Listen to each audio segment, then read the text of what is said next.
name, but the sting's in the game. What's your name? Consequence, I'm tight, burnt like flames. And why's that? American dream, they got this ghetto kid in the fiend. Don't stress that, cause it's not in your bloodstream. Your whole being comes from greatness, you remember. Chase on got you caught in the storms of December. And brothers on the block packing nines like September. Change the situation, get the pockets all slender. Yo, I be on the avenue where they be acting brand new. I'm Sasha Nicole. And I'm Star. And this is Amerikan Therapy, the definitive podcast on all things Black mental health. And today, Star, what are we talking about? Oh, we're closing out our year, and I think this is a good one, a right way to close it out. So what you don't know about domestic violence in the Black community, we've got an expert in the house, and we're going to get real. Yeah, absolutely. So we have a special guest today. Her name is Lyn Twyman. We're excited to have her. She's gorgeous. Absolutely. And of course, we have Dr. Royster. And so make sure to please follow Dr. Royster at Dr. T for a Better World. That's right. And so also follow us, Amerikan Therapy with a K. Instagram on all platforms. YouTube. We got our YouTube up, and that's linked. So if you go to our Instagram, you can click that and find us and pull up the videos that we have. So please take a look at that, and then also our HBCU mental health tour that we're doing. And so without further ado, let me just tell you a little bit more about Lyn Twyman.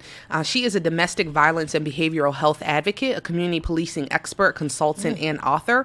She's a national domestic violence and behavioral health advocate, which I just said. Since 2009, Lyn has been vigorously fighting to save this generation and the next from domestic violence. She has advocated for the International Violence Act Against Women and was integral in drafting domestic violence legislation in several states. She was also instrumental in the passage of the internationally historic Public Domestic Violence Registry of Guam. Lyn has met with advisors of President Obama regarding national domestic violence programming and privacy protection for crime victims. She also serves on several committees, including the State of Maryland Governor's Office of Community Initiatives, Interfaith Domestic Violence Coalition, and was the chair of the Civil Unrest Work Group, among many other things. Lyn is also a biracial American and advocates for diversity and racial harmony. She's been a featured guest on several media outlets, including WJLA ABC News, CBS News, WPGC, among many other things, such as CBS Radio Los Angeles. As a survivor of psychological child abuse and intimate partner violence, Lyn is passionate about helping those who suffer from abuse or with its traumatic effects, especially those suffering from generational and cultural trauma and mental illness. And so stemming from her ongoing activist work nationally as a CEO, Lyn established LASERS in 2013, which stands for Leaving Abuse, Supporting Everyone, Restoring Survivors. You can find that at wearelasers.org, and it's a domestic violence prevention education organization. Lyn was also program administrator for one of the largest police departments in the country. She's also subject matter expert in the community policing and behavioral health advocacy, and she trains law enforcement in community policing and vicarious trauma. She advocates for at-risk youth and those returning home from prison. In 2016, she was appointed by Maryland Governor Larry J. Hogan Jr. to the Nashante and Chloe Davis Domestic Violence Prevention Task Force, which serves the entire state of Maryland. And in 2018, she was appointed to the Social Determinants of Health in Baltimore City Committee under SB 444. She's dedicated her life clearly to service and is also a proud mother of a son and 2 girls. And so I wanted to make sure that I read as much of her bio as I possibly could, because I want you all to know that this is a woman who has truly dedicated her life to domestic violence, and so we're definitely honored to have her. So thank you so much. Field. Yeah, ground on the boots, right? Yeah, boots on the ground. Ground on the I ain't even started drinking yet. Thank you. We don't even know how to say Lobetia. Lobetia or that Lobedia. sounds like a medicine, right? It's about to be medicine to my body. But and shout out to Lobetia, because we will keep showing you and drinking you. If you want to be a sponsor, throw some cash. But Lyn, so again, thank you for being here. You have done a lot of work. Oftentimes people will be like, I'm an advocate for this, I'm an advocate for that, but you have clearly made it your life's work and mission to advocate for those who have experienced domestic violence. And so I just want you to share what really prompted you to make this your life's work. Yeah, absolutely. Well, first of all, I'm really glad to be on the show today. Just an absolute honor. And I love the fact that you all are focusing on mental health, especially in our community. I mean, that is just so important. So basically, the inspiration behind me doing this work is the fact that I am a survivor. So growing up in a home where there was a lot of mental abuse, had no clue, no idea how much that would affect my trajectory growing up. And so as a result of both positive and negative influences that I saw growing up with my father, with my mother when they were still married, and then subsequently after they got a divorce, that had an effect on the way I saw life and how I saw relationships, and in particular with men, being a heterosexual female.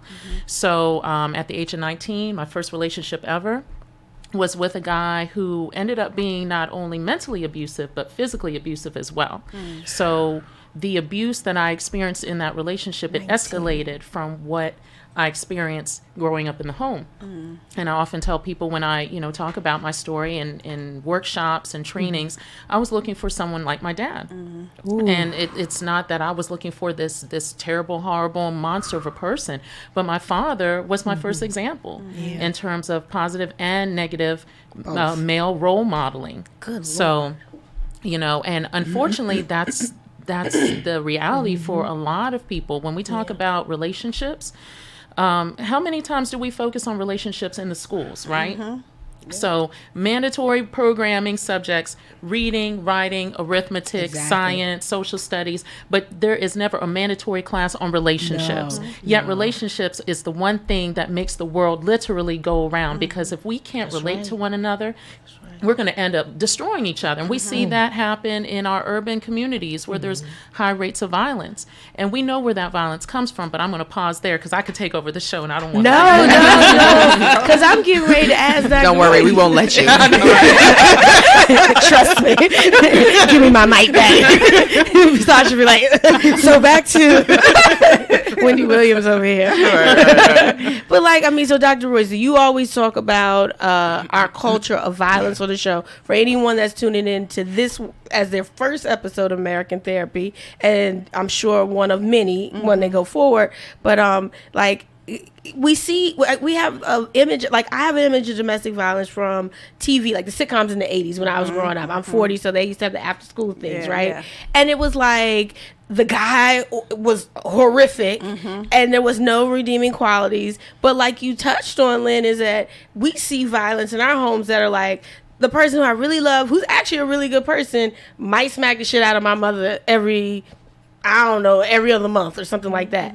And so it's like trying to deal with, I like the person, I love the person, they have great qualities. Oh, but if he gets some Parmesan in him, or if she gets some Parmesan in her, somebody gonna get their ass beat. So how do we deal with recognizing violence when violence to us is, I should say us, but many of us, is normal to the point we don't know even when we're being violent, like in our language and our behavior. Yes. So, this is Lyn is absolutely right. The antecedents of violence, it doesn't typically, most frequently, start with someone pulling out a gun and shooting you. Yeah. Right? Because everybody's all like, how did that happen? That wouldn't have been me, blah, blah, blah, blah, blah, blah. But it often starts with jabs at your self-esteem, jabs at your self-confidence, questioning what you have on, a very controlling, in a very subtle way. And it feels like love, right? He wants me to be better. He wants me to do this. He wants me, he cares about me. That's why he's putting these, saying these things and doing these things. And then that very slowly and very gradually escalates.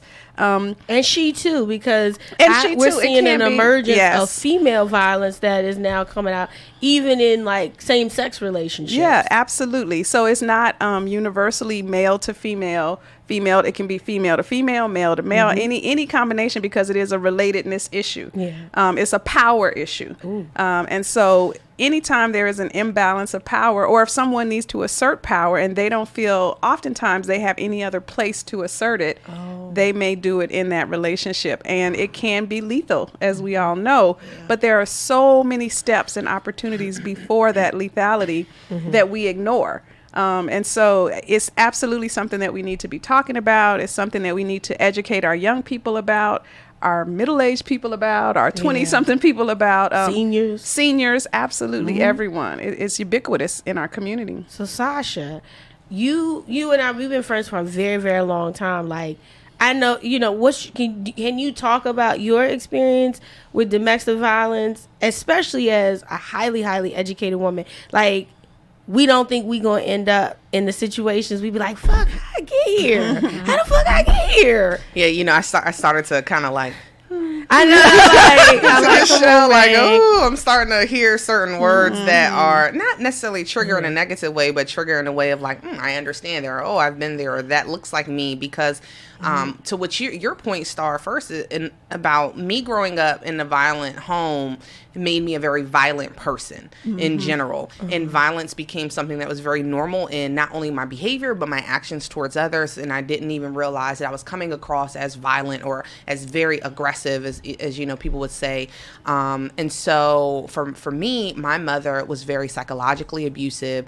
In time, I understood that the psychological abuse that she did was more about the abuse that she also went through, on top of like her mind frame was just like, you know, like we would have like Mike Tyson fights, like we're going blow to blow, and so I'm thinking like this is a normal component. Right. This is how people. This is how people interact. And the things that she would say, you know, and my mom, you know, being white at times, you know, she would say things that I think were ingrained in her from the way that she grew up. So we've even had, you know, like even like a racial, you know, tension at times. Whereas my father, you know, was just not there, you know, in general in a lot of ways at all, and so he never would like, you know, punch me in my face or nothing like that, or that's what I would experience with my mom.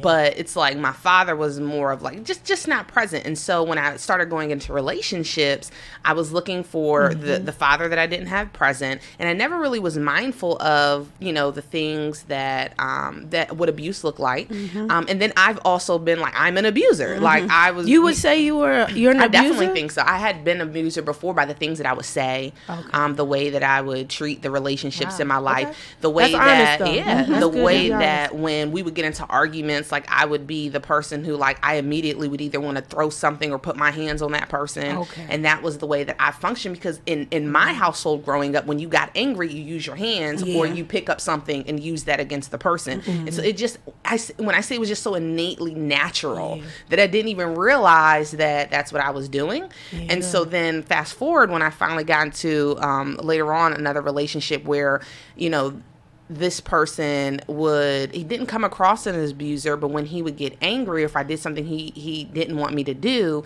then like I remember I took his phone one time and he punched me in the face. And so when it happened, I'm like, this didn't happen. You almost said it. I am a G. You ain't put me in the face. And so when it happened, I was in such shock that I didn't do anything. And then when we got home, we shut the door, and as soon as he shut the door, I swung on him. And it was blop, blop, like we're literally going at it. Me and this grown-ass man are literally fighting like this. And so needless to say, I'm like, we get over that. For some reason, it's like we had this beautiful love scene, we get over that.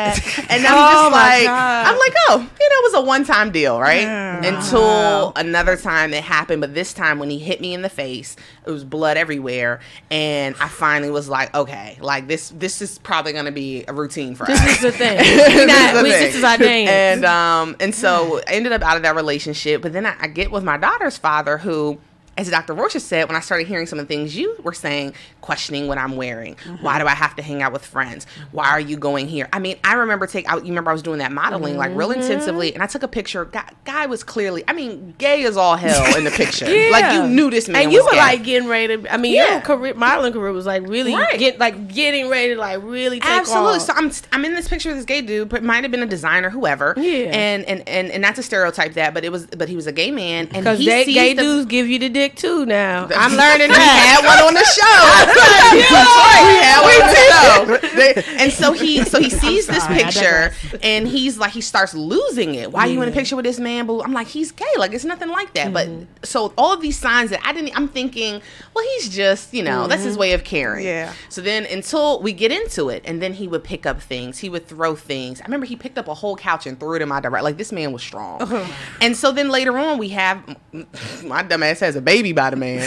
I was about to use the N-word, but I had a baby by the man. And then fast forward, we get into it, and you guys were like living really remote. You bought a house like right. Way We're out. living together. We get into it. He gets upset, and he says, "I got something for you," and I'm like, whatever, blah blah blah blah blah. He goes in the garage. He comes back. He puts bullets in a gun, and he starts to move the I forgot what the round part is called, in order to get it into the chamber to pull the trigger, and he points it at my head after he's put the guns in, and I'm after he's put the bullets in, and I'm literally thinking like, damn, is this how I'm gonna die? And you ain't even scared. You don't even I thought know I to was be gonna scared. like, You're like, okay, bawl, cry, beg him, please. But in that moment, all I could think about was like, this is the way I'm gonna die. And so, you know, me being, you know, I'm just like, if you gonna kill me, then you need to go ahead and do that.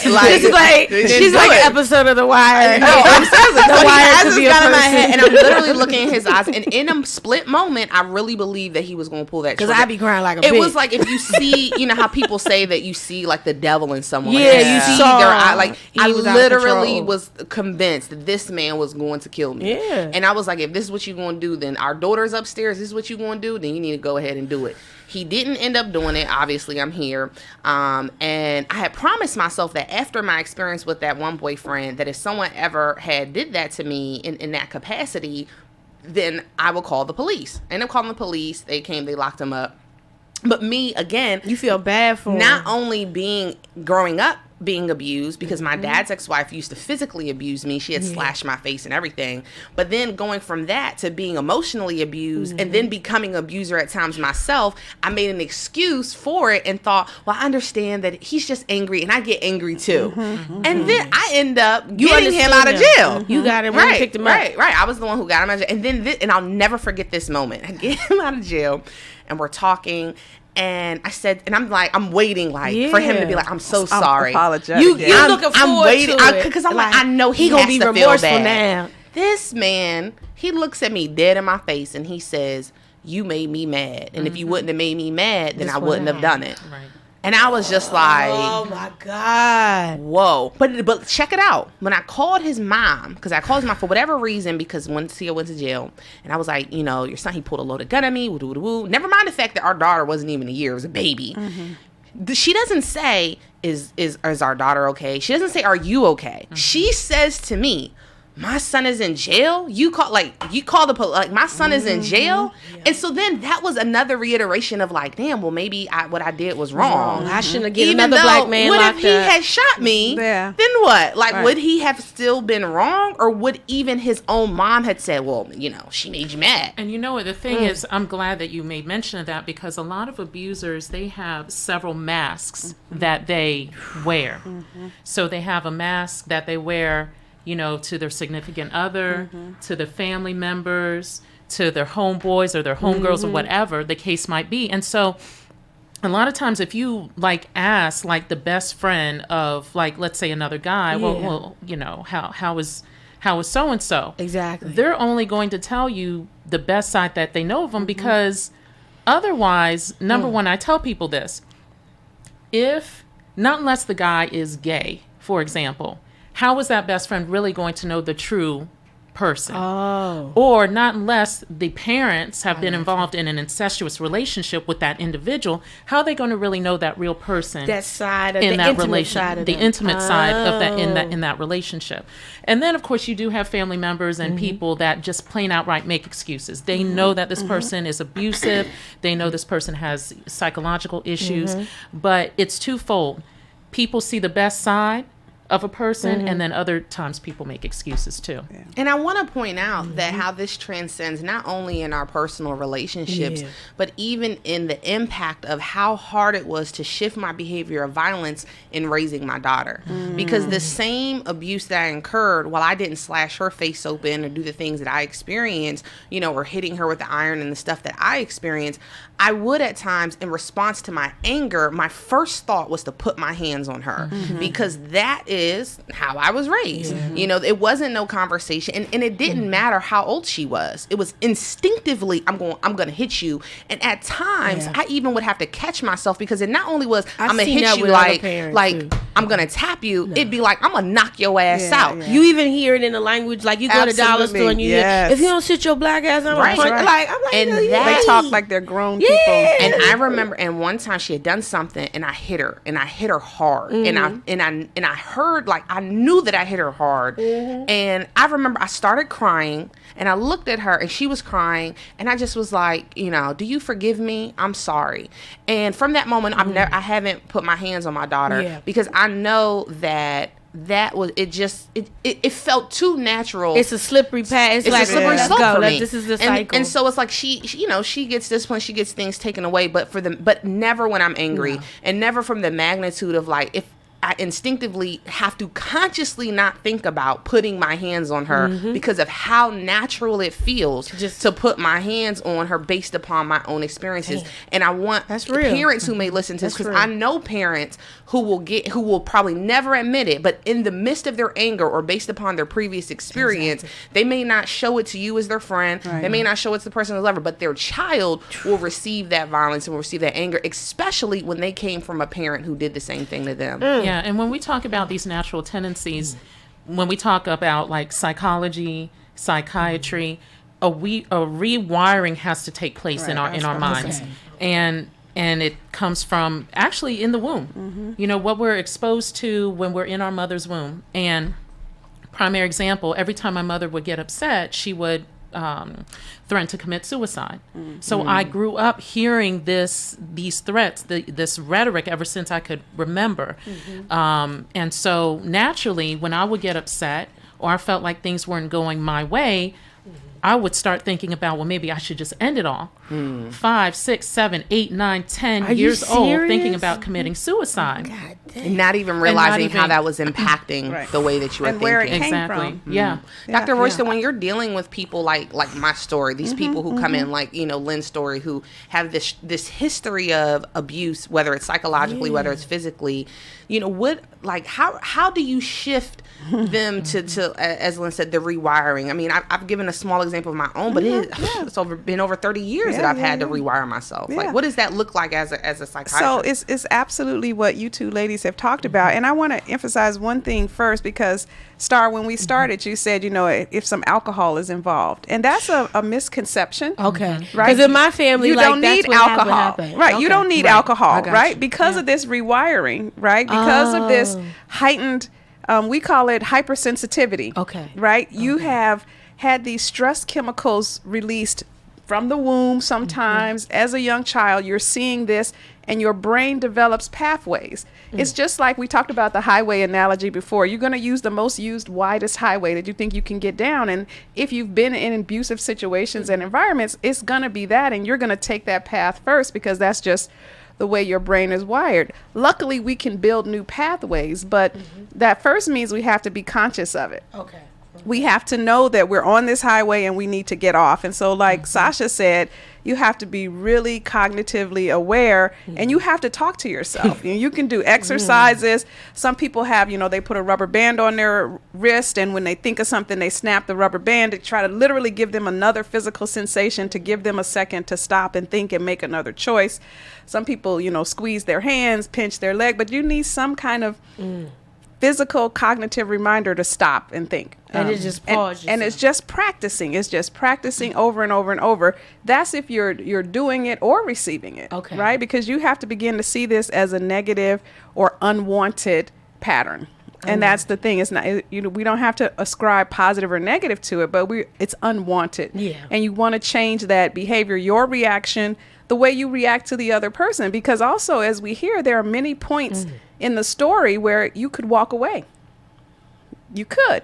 But in the midst of it, it doesn't feel like it's like it doesn't, but that's an unwanted conversation this weekend. But that's an unwanted pattern that you can change. Yeah. That feeling That's that you right. have to stand there and take that false belief that it's going to come out somehow different than it has every other time before, right? All of those are false beliefs, cognitive distortions that we play in our mind, and we say, okay, well, this time I'm going to be able to calm him down, right?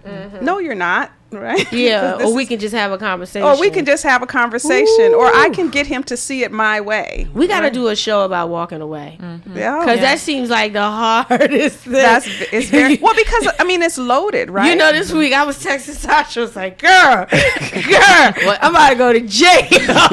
Well, I mean, when I'm angry, I it's very rare that I walk away, and that has cost me a lot. And now I try to really, I actually try, like, if I even sense that I'm getting mad, I try to run for the hills. Yeah. Because I know that once I get mad, it's done. You're it's too done. far down the path. And I am not healed enough yet to not become violent when I'm angry. That's a revelation. Yes, Say it that is. one more time. I am not healed enough yet to Yet. not become violent Yet, when though. I'm angry. Damn, that's You a know what? revelation. But what I love about that is that you can be healed and still have more to go. but she Because- knows it though. No, because so many That's people what's- think that healing is a destination. Yeah. Healing is okay. It's a I'm journey. there, and I'm never going to have this happen again. But it's not that way.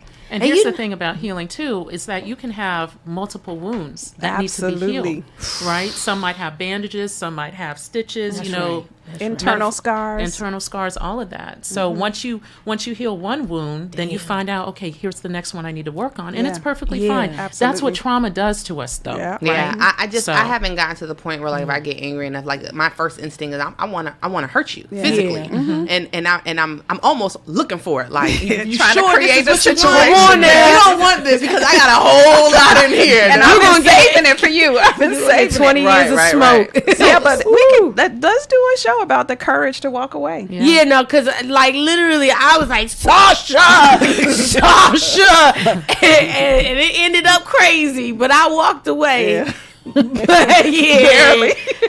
I walked away. But So Yeah. how do you, Dr. Royster, when you were talking about the relationships, when you keep seeing people who are dealing with the same relationships, and you remember, this was like one of our very first shows, and I said I had an ex, and he took the soul out of my body, but he said to me on his way out, he was just like, I have to hurt you because that's the only way that you understand. Yep. He was like, pain is And the that only might have way been you know true that's at that real. point in your life. But that it's was like, the person you were. That's how do right. you counsel the person who literally goes into every situation with the concept that if it's not painful, then then it's not love. No matter what the situation is, it could be friendships, it could be whatever. Right? So it's hard being a therapist.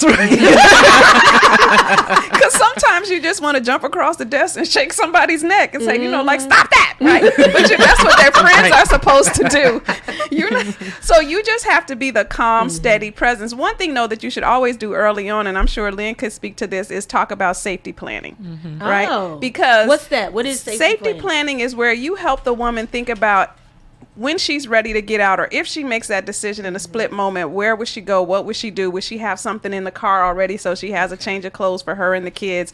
Does she have a safe place to go? Does she know the local shelters in the area, or does she have a family member where she knows that person, they won't let him in? Okay. Right? Or her in? Because you can go to his mom's house, but his mom be like, come on here, girl, this girl in here with your baby, right? Yes. Then that's not safe, right? So some of the places that we might run may not be safe. And so it's really important for a woman to think about that in advance. Okay. Because sometimes that decision is made in a split second. Sometimes it takes us a year of therapy for her to get to that place. But we talk about safety very early on because we know where this could end up. Where the direction of it's going. Where the direction of it is going. So now this is so crazy because literally last night, and I've had violence in my family. My parents didn't physically fight and all that, but they were like definitely emotionally, I would say somewhat abusive to each other. Like they were in each other's heads. Like they would do like shit to be like crumble, like, oh, I'm gonna really get him now. I'm gonna really get her now. Like one time my mother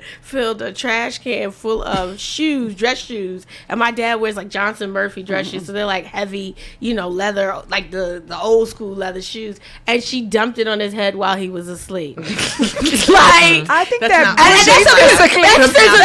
it is physical abuse, but But it's such an old thing to do. That's why I'm not laughing. It's like old, right? yeah. People listening out there, I'm not laughing because No, she did that. I'm laughing because that's some old shit. Like that's some old lady shit to do, right? It is an old lady move. It's That's why I'm like, laughing. oh, you sleep, I got you. But like and that's violence. Like that is violence, and I know from my experience, okay, that's violence. That's not okay. But literally last night, my cousin and my dad and I, we were chopping it up. We're having a conversation in the kitchen. We're just sitting there, and because violence is so normal in our families, and my cousin is talking about my dad's ex-girlfriend, who was the incident that Sasha had to like walk me back on the ledge, and it still ain't really walked back, but something else happened after that. But like I did my best. I did my absolute best to like, nah, old lady, you don't want to smoke.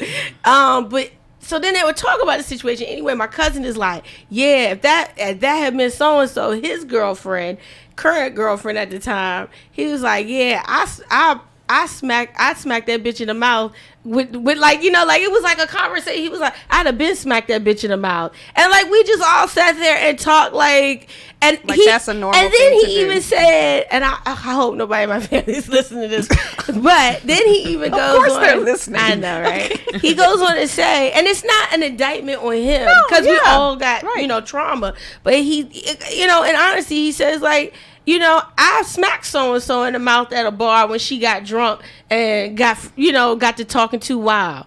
And it was like, and like, my dad's never smacked my mother in the mouth. Like, I ain't never seen no shit like that. But he wasn't like, what? No, he was like, like, he laughed. But I think even if your family heard it, maybe that's an opportunity. That's how we start these conversations, right? That's how we break these generational cycles. We stop pretending like everybody can't see what's happening and nobody's willing to have the courage to say something. It was just so natural, like two men, and like my father who wouldn't even spank us as kids. He spanked us one time, and like I think it hurt him more than it hurt us. And like he was like, my mother used to bring us to the firehouse for him to like punish us, to spank us, not to punish, like to beat our ass, right? And he would take us in his office and shut the door and be like, yo, you gotta just like sit here and like chill for a second, and then tell her I spanked you, because he didn't want to hit us, right? So then he wasn't violent, but it's like how you, like, you know, two men, how you cool with that? And he even laughed. He was like, like I think that's part of like maybe even doing the show when we're talking to men and why that language is so normal for them. Yeah.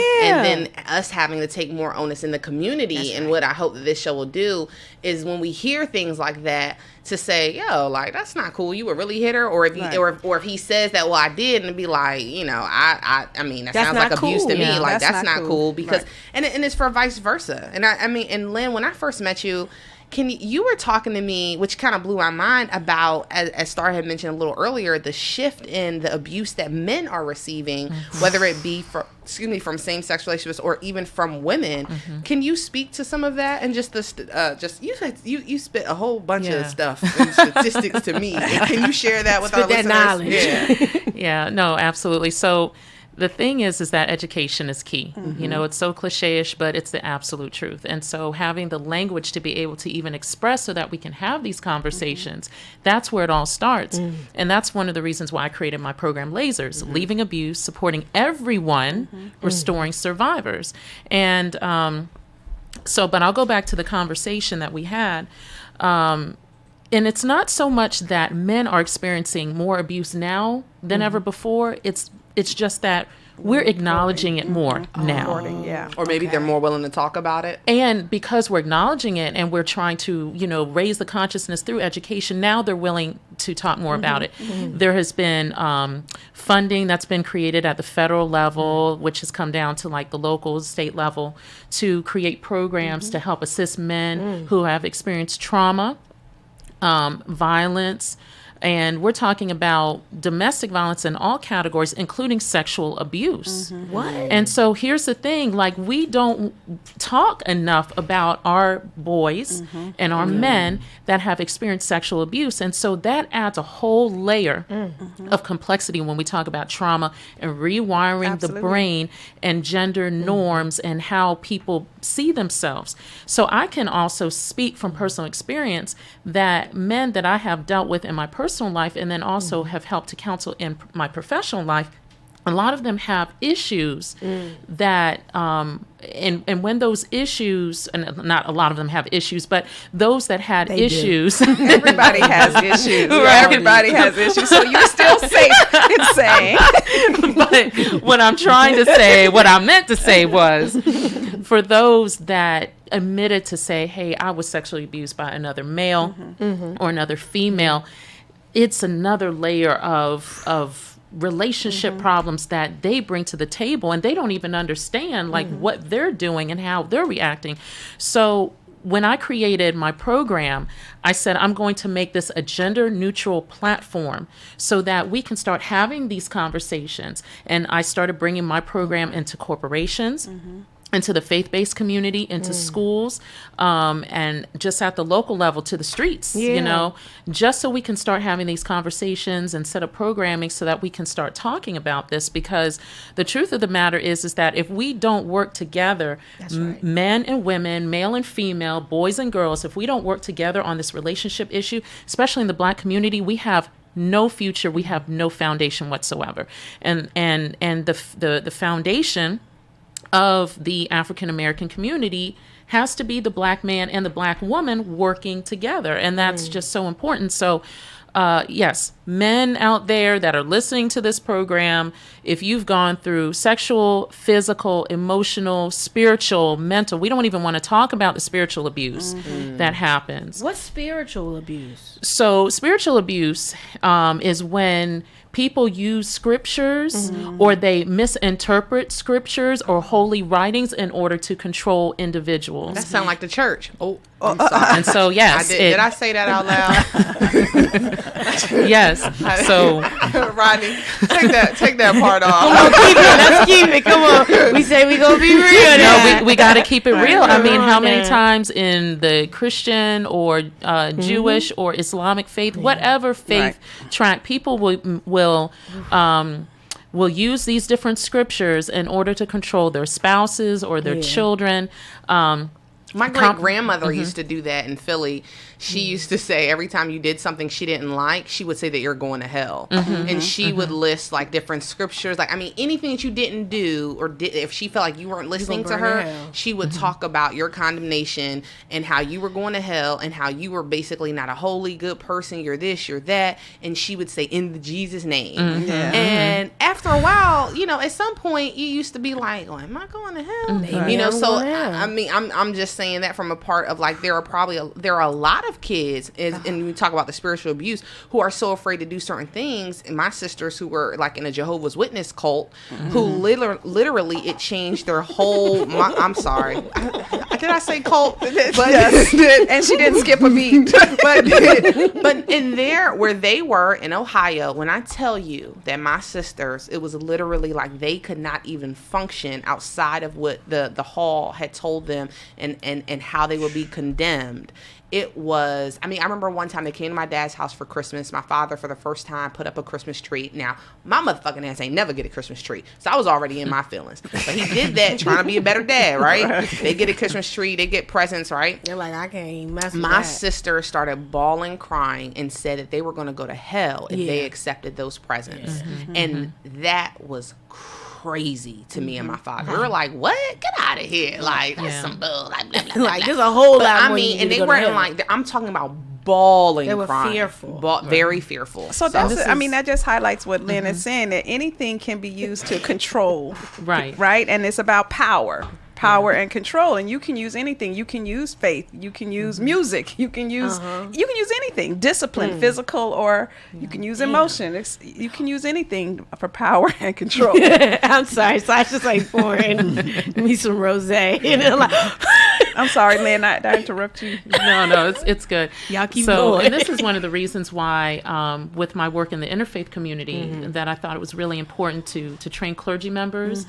And so over the course of approximately 3 years, I've trained over 200 clergy members across the state of Maryland, because the church or the faith-based institution is still seen as a haven of refuge.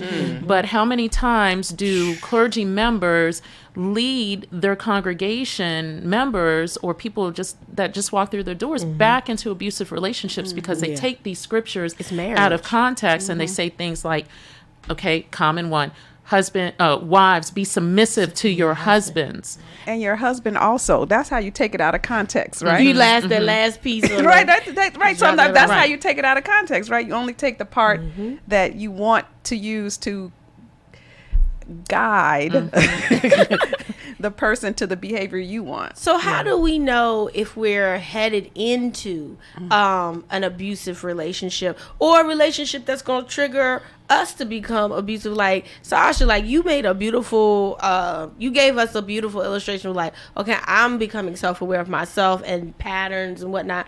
But like for our listeners, how do they know? They may not know that they're in some form of violent relationship.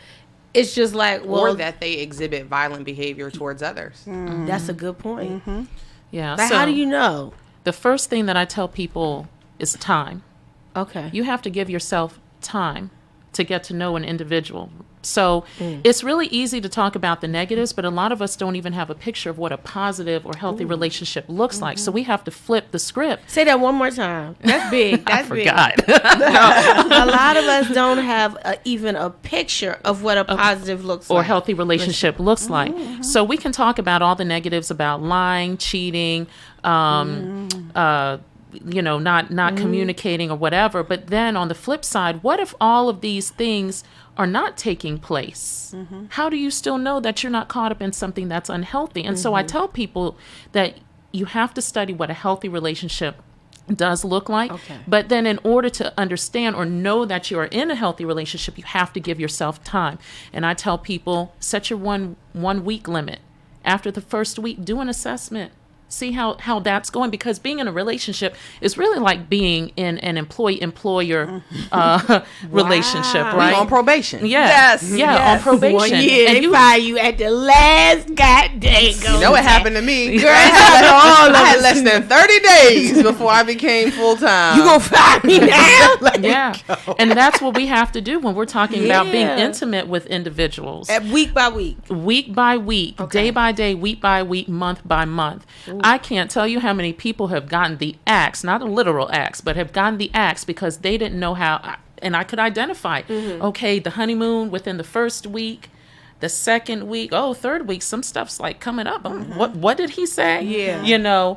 And so by the end of the first 30 days, you give yourself that limit and you set that timer and you're like, do you tell the person like, oh, this is how I'm like mentally manage a relationship, or do you just keep yourself, like in my mind, I'm week to week with this person? So I've done both. Okay. And people have flunked out in every situation, I'm just keeping it real because I want our men and women to survive. I want our men and women, especially in our community, to live, because I've held the hands of people that have lost family members to domestic violence. I mean, literally gun to the head, done. Yeah. And, they've left behind infant children and things of that nature because they didn't have these real life conversations, these conversations that we should really have, at dinner, that we should really have as we're, going along, doing our shopping, doing stuff that seems so mindless and meaningless. Hey, by the way, how's your relationship going with so-and-so? Okay. No, how is your relationship really going with so-and-so? Because, you bring up some shit with some people and they get mad at you. Right. Are there certain questions you can ask someone that maybe you're dealing with in a relationship that will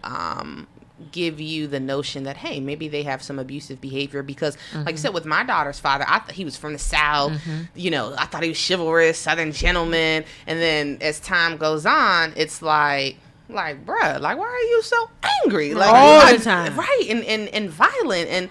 But was there ever a question that I could have, or anyone could ask someone that they're dealing with that will give indication of who they are, how they respond to certain things? So one that comes to my mind is commitment. How do they keep their commitments to you?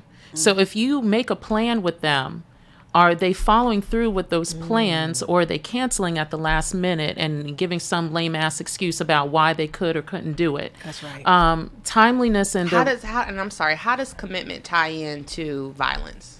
So there's a term in the field that we call gaslighting. One of the most common forms of abuse is lying.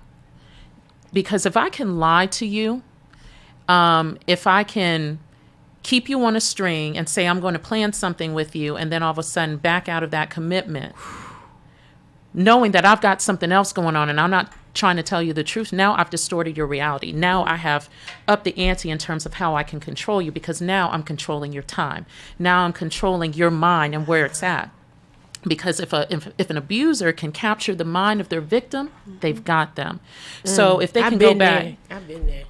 if they can go back and say, for example, well, baby, I meant to do this or I meant to do that, I'm so sorry. How many times does a person have to keep apologizing, right?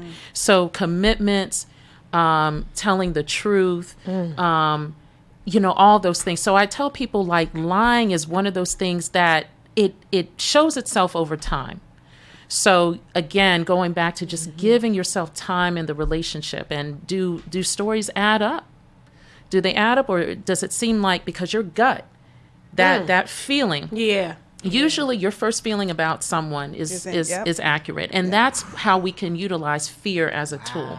If you are fearful about dealing with an individual, or if you've got a second guess, best thing to do is just walk away or take a step back and give yourself some time. Right. If you so I hope that's powerful. I hope I've answered this question. Dr. Royster, can you weigh in on that? Yeah, I would add two things. Is if you feel like you need to make excuses for that person's behavior, that's a pattern that's not good to start.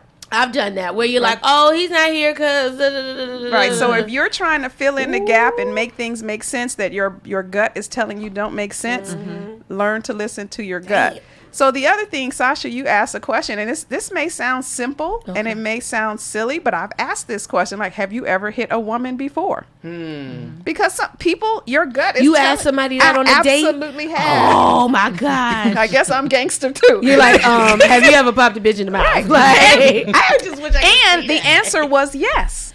No. Yes. He told you yes. He said, and because she used to do this and she used to do that. Well, see, that's what's not going to happen here, right? Which then lets you know that this person still has the behavior, because they didn't say, I did this, it was the wrong decision, blah, blah, blah. I did this because she blah, blah, blah. Right. So sometimes if you're in that situation and if it works, it just worked for me, right? Because that could have made somebody else go completely ballistic. Yeah. But it sometimes just listen to your gut. And my gut was like, I'm like, have you ever hit a woman? Because the way this conversation is going, you sound like the kind of person that would hit a girl. And he was like, yeah. Jesus. Oh, wow. Okay. I've been on dates with guys where I was like, yeah, you hit chicks. Like, and I'm small and I'm little, and for some reason, I'm being real, like, guys that like to hit chicks, they like they tend to, I'm not tend to, ragdoll. Like, they like little women because, like, most, like, what, they think, like, what could you do? Yeah, I'm almost 6 feet of Sasquatch in your ass. Yeah, like, they don't, I should say most, but my experience and having been around and working around a lot of men, even in a barbershop, like, I'm sitting here thinking, like, in a barbershop, it's not uncommon for this conversation. I'm cutting a dude's hair, and he's like, we all, the barbershop, everybody's talking and having the same conversation. And like, last night my old lady, she tried to attack me, I had like, like, just like the conversation now, I'm being like, oh, and nobody said, yo, that's abuse. And I can't even imagine saying in the conversation with people laughing and like, yeah, my old lady did this, such and such and such, to be like, hey guys, as a female barber, hey guys, I think we're talking about domestic violence. Like, I wish I would feel comfortable saying that, but but you know what? You can always change the conversation around and make it about them. Okay. And so that's what I've done when it seems like they the whoever's in the group wants to just focus on the other. Then I try to say, well, hey, I mean, let's talk about this. Growing up, how many of you experience abuse in the home? Okay. Oh, that's a good way to do it. Because people have to be more introspective. We have to start having these real conversations with ourselves. Yep, what you did, what has been done to you. What has been done to you. And how that impacts you. I think this is a great segue as we're starting to close out.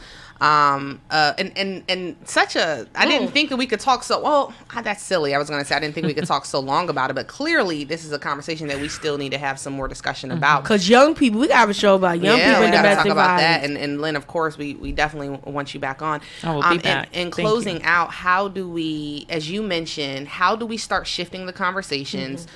What can we do more as in being more positive influences in our community, especially as you mentioned, like the black woman, the black man, and how we have just kind of come undone, together for it. And there's a whole bunch of reasons we could say, but how do we start shifting the narrative and being more advocates for abuse not being so normal to us? Right, absolutely. So, number one, education. I can't stress that enough. Having these types of programs where we talk about the issue, highlight the issue, bring folks like myself, like Doc here, to discuss it wherever. So that's number one.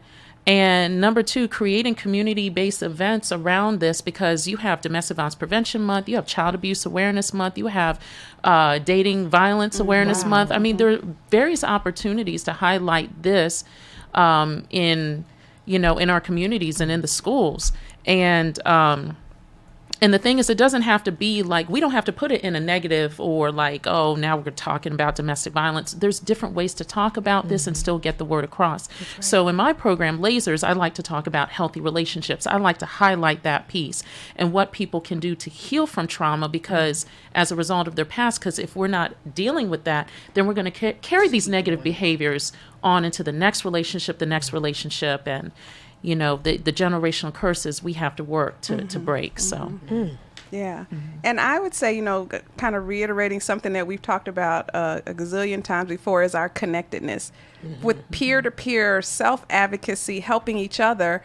Like the example you gave, Star, at the barbershop, it would be great if we were able to say, you know what, let's not treat each other that way anymore. Male, female, female, female, male, male. Let's just not treat each other that way anymore. Right. And it starts with just a simple, let's just say we're going to not do that, right? That's not okay. It's not okay. It's not okay for us to talk about hurting each other. It's not okay for us to laugh about hurting each other. It's not okay for us to normalize hurting each other as a part of our everyday existence. Good Lord. Yeah. Whew.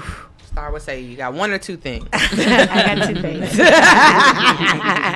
No, I mean, I'm just like, this conversation was so rich and so honest, but not like accusatory or blame oriented. And I feel like the conversation around domestic violence to me, typically feels very blame oriented and very victim oriented. And I'm the type of person that when I hear victims speak, I turn off, because like I just don't like that. Like that's something that is like irks me. I'm like, so you gonna let a nigga punch you in your face? Oh, I said the N-word. I'm sorry. Oh my gosh.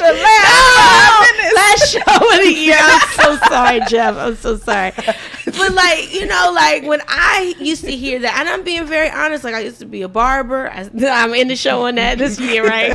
But like, I just remember like feeling, because I'm used to men, and I'm used to like dudes, not men, just like, dudes, street dudes. And like, I'd be like, so you gonna let a dude punch you in your face? You gonna keep coming back? Like, to me, it just sounds stupid. It's like, but I'm hearing this conversation, and this is richer than just the abuser and the abusee. It's patterns, it's trauma, it's being aware of your own trauma history, and then how you're playing that out on other people and on yourself. And so for me, I'm going to take away, my 2 things are going to be, understanding your trauma history and being able to sit in that and be very honest with that, and do that with a professional who can help you be honest with it, versus, because that's a hard thing to, I've gone through that with therapists, and I'm sure I'm still going through. My therapist probably like, bitch, you still going through that. But like, and that's a hard thing to be like, yo, your mom throwing some shoes on your dad's head when he was asleep because he was cheating is like a whole lot of crazy stuff to combine, right? And then being able to, once I'm able to understand my trauma history, or as I start to learn that, I take this from Sasha of like being very present in myself and saying, oh, here's my patterns, then knowing my patterns and being able to separate from myself, so I can, like Dr. Royster, you said it's not negative or positive, but that doesn't serve me anymore. So being able to see a pattern and say, that serves me, more of that, or the right amount of that, or that doesn't serve me, and I need to monitor and control that and get that under check and get rid of it, or replace it. I should get rid of it. Replace it with a better pattern. Right. So that's my 2 things: trauma history, being able to sit in it, be aware of it, and being present. I take that from Sasha, being present in my own patterns of behavior, whether it be violence or whatever, but violence definitely, because that's something our community is plagued with. Right. I think I actually have 2 things today. She got 2. I got 2 things. Make it quick. I think the first Do you thing. have 2 phones like Kevin Gates? I do, actually. All right, now. All right. And so I think for me, the first thing would be accountability in this conversation, because similar, like I know some people may hear you say, oh, when I hear victims speak, it turns me off. I'm just being honest. And that is, and I respect your honesty. You know, we always try to emphasize like a no judgment because that's probably how a lot of other people feel. But I have to say that as a victim, I do have accountability in being a victim. And I say that because there were moments when I was with my daughter's father, prior to me even being pregnant, prior to us even living together, where this person would throw things. This person would say things. I remember we were driving one time and this person literally drove our car off the road because we were arguing and he was angry. So mind you, this is exhibiting very violent behavior, that you're willing to put our life in danger and like violently drive the car off the road because you're that angry. I'd say accountability in that, because all of these things happened before I got pregnant. All of these things happened before we started living together. And at no point did I evaluate and say, this is probably not the best relationship to be in, because I felt like, well, this person loves me. I have no idea what healthy relationships look like. And this person, you know, I empathize because I'm angry too. And so when I say accountability, I think for those listening, we have to start taking accountability for our choices and the people that we're dealing with, because we didn't have to have a child. But we did. And so then I have a child with this person who then later on is pulling a loaded gun in my head with our kid upstairs. And so at some point I take accountability for, I could have prevented it going this far and I didn't, for my own traumatic reasons. And so then the second thing that I would say is going to what Lyn's point was of learning, what do healthy relationships look like? Because I still have no fucking clue. I've never seen a healthy relationship. My parents had an abusive relationship. My mother hated my father and talked about hoping he died all my life. I've never seen a healthy relationship. And so, the healthy relationships I've seen, I try to get the best of from what I deem as healthy on television, or what I read, because other than that, I don't know what that looks like. And then when I got married to what really seemingly is the most healthiest relationship that I've ever had, is the most fucking boring relationship that I've ever had. And I was going to bring that up. How do we, and that's a whole nother topic. But we have to figure out why is that boring? The dudes that be the best dudes, you be like this. And that has nothing to do with him. Right. That has everything to do with my own thing and why I don't know, because there's no violence. There's no. We got no excitement. We're not calling each other's names. We're not doing any of that. And nobody's calling the police. God damn it! Let me finish. Let me close out. See, look at that. See. The violence. We had a show about violence. No, but honestly, we do have to start figuring out, what do healthy relationships look like for us, and so that's my two things. And we definitely need to pick up on this, because I want to leave, at least on my part, with two words: trauma bonding. Trauma bonding. What you just described. Why is my relationship so boring, even though it's healthy? Loves me. Don't put his hands on me. Don't call me a bitch or nothing. I'm like, God, I wish you would call me a bitch. That's something wrong with me. That ain't got nothing to do with him. And that goes back to the rewiring, right? Because we can be addicted to violence. We can be addicted to trauma, and when literally we're waiting for something to happen. Oh, he's too nice. She's too nice. And literally they're really nice. This isn't the honeymoon phase. Right. Months and years have gone by. And then that goes back to when my ex said, all you know is pain. And if it doesn't hurt, then it's not real. Right. So we gotta do better. We gotta figure out. And I'm speaking to myself. So, yes, but we just saw some violence. But you know what? Great show. We're ending the year out. Thank you again for being a part. And welcome. We out. American Therapy. Woo, woo.